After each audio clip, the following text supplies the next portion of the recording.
Исәнмесез, эфирда яңалыклар вакыты, студияда Лина Хәсәншина.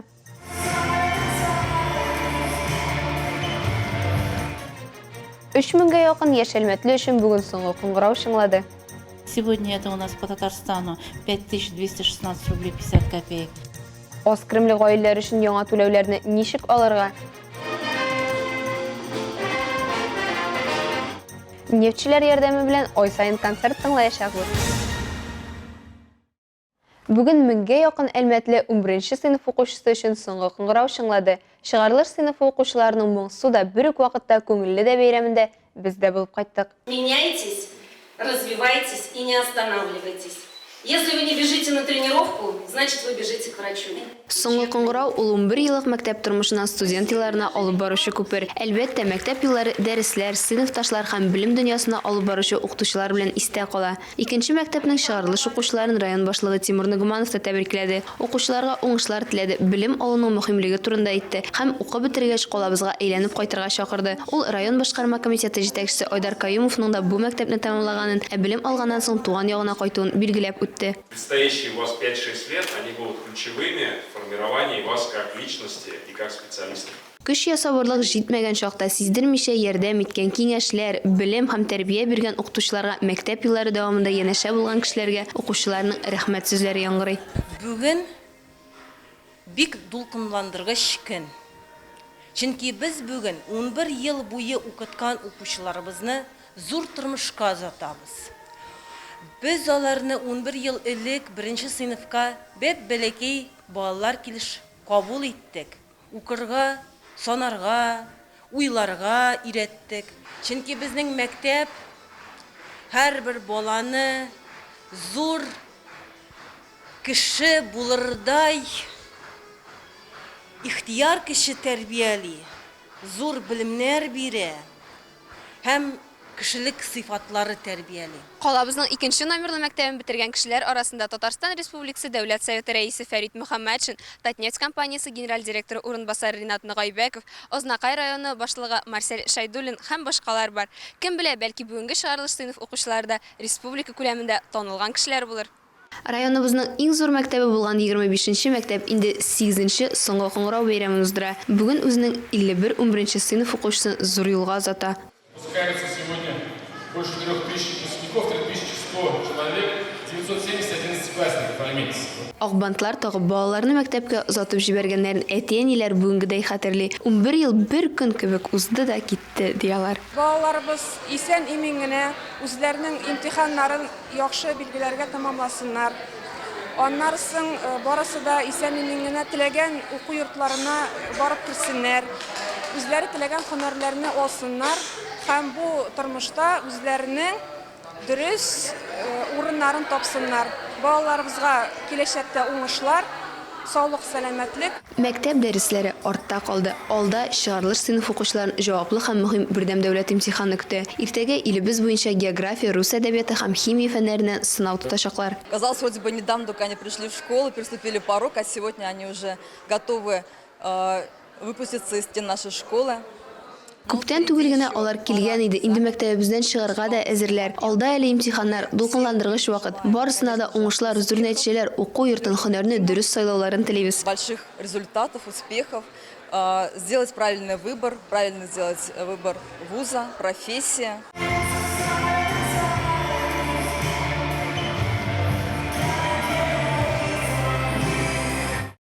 Соңгы кыңгырау Ознакай районы һәм шәһәр мәктәпләрендә дә шыңлады. Күңелле дә шул ук вакытта ямансу да булган чорда 9-нчы, 11-нче сыйныф укучылары, аларның әти-әниләре, укытучылар, район җитәкчелеге катнашты. Шәһәрнең 2-нче гомуми белем бирү мәктәбе оештырган бәйрәм тантанасын безнең иҗат төркеме дә күреп кайтты. Илмира Шәрифуллина дәвам итә.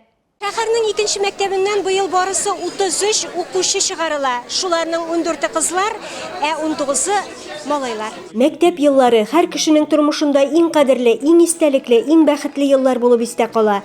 Район буенча быел 11-нче сыйныфны 229 укучы тәмамлый. Шуларның 34-е укуда аерым уңышлар өчен алтын медальләргә дәгъва итә. 9-нчы сыйныфны 540 укучы тәмамлый. Аларның 30-ы төп гомуми белем турында аттестат алачак. Чыгарылыш сыйныф укучыларын бәйрәм белән муниципаль район башлыгы урынбасары Роза Галиева сәламләп, алда зур казанышлар теләде. bu bayram bik izgi, bik matur, bik kütüp alıngan okutuşular bilen de, balalar bilen de. Рәсилә Зәкиева үзенең 40 ел гомерен балалар тәрбияләүгә багышлый. Мәктәп бусагасын яңа гына атлап кергән балаларны белем иленә алып керүче ул. Булар минем 9нчы чыгарылышым. Алар барысы да күңелемә якын, кадерле, диде беренче укытучы. Мин инде аларны хәтерлим.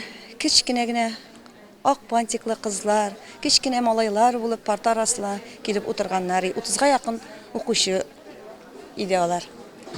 Хәзер инде алар зур егетләр, зур кызлар булып үстеләр. Мин инде аларга киләчәктә укуларын дәвам итеп, тормышта үз юлларын табуларын телим.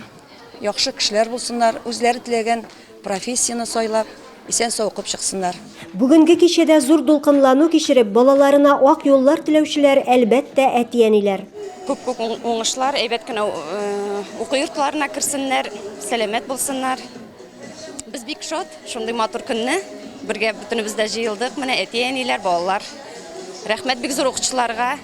Алда җитди юллар, мәктәптә сыналган дуслык аны озата барыр. Укытучыларның файдалы һәм акыллы киңәшләре ярдәм итәр диләр кызлар һәм егетләр. Мы желаем всем нашим учителям послушных учеников, умных учеников.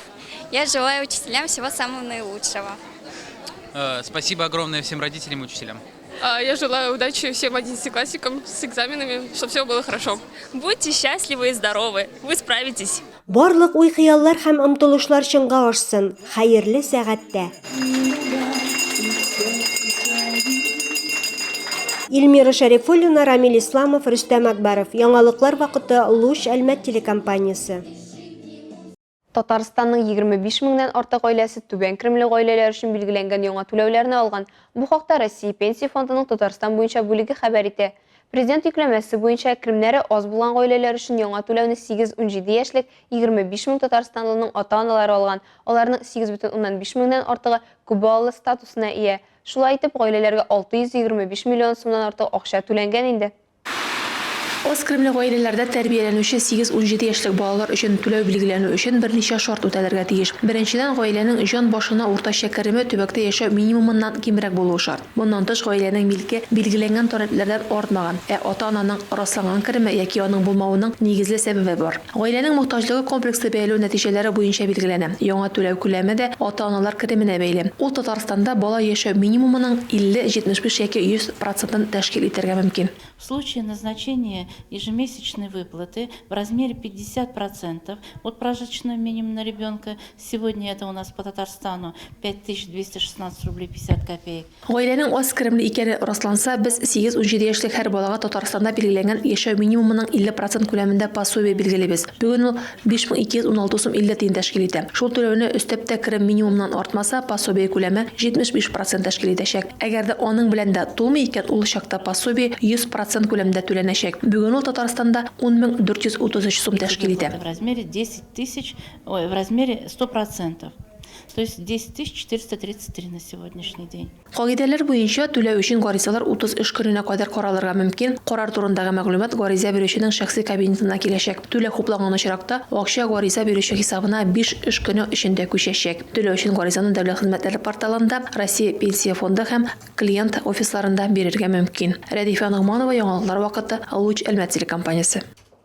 Әлмәт авыл хуҗалыгы хезмәтчәннәре язгы чәчү эшләрен дәвам итә. Бүген районда бөртекле культуралар 35 мең гектардан артык мәйданны биләячәк. Шуның 25 780 гектарын язгы культуралар, 9300 гектарын көзге будай тәшкил итә.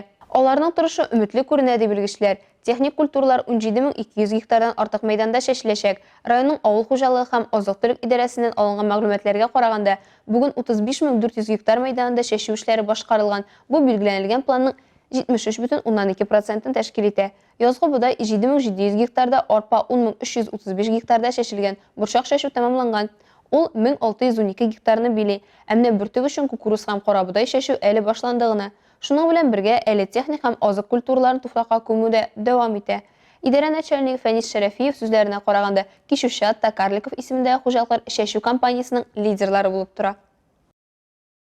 Татнефть хәйрия фонды Татнефть Music Art исеме астында яңа проект башлап җибәрде. Аның кысаларында җәйге чордан тыш ай сайын Әлмәт иҗтимагый үзәгендә концертлар залында һөнәри һәм студентлар коллективлары концертлары узачак. Камер халык эстрада оркестрлары һәм ансамбльләр чыгыш ясаячак. Беренче очрашуны безнең иҗат төркеме дә күреп кайтты.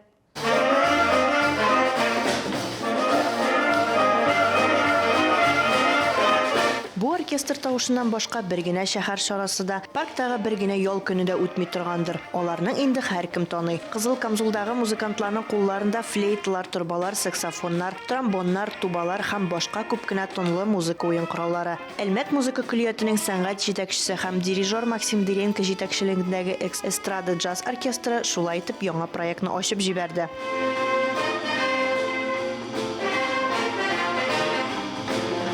Проектны оештыручылар әлмәтлеләр яки шәһәр кунакларының мондый концертларга йөрүен, аларны төрле музыка, төрле стильләр белән танышуын теләүләрен белдерде.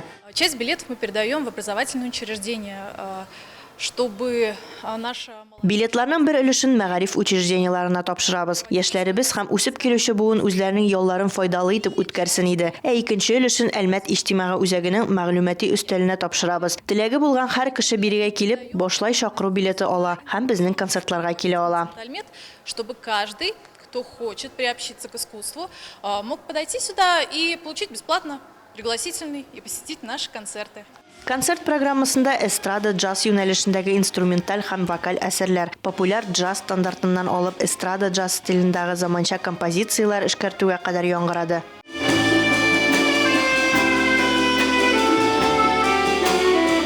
Сентябрь аенда җәйге каникуллардан соң проект үз эшен дәвам итәчәк. Оештыручылар анда инде башка музыкантларны чакырачак. Чиратта Әлмәт милли мәдәни үзәгенең камера оркестры.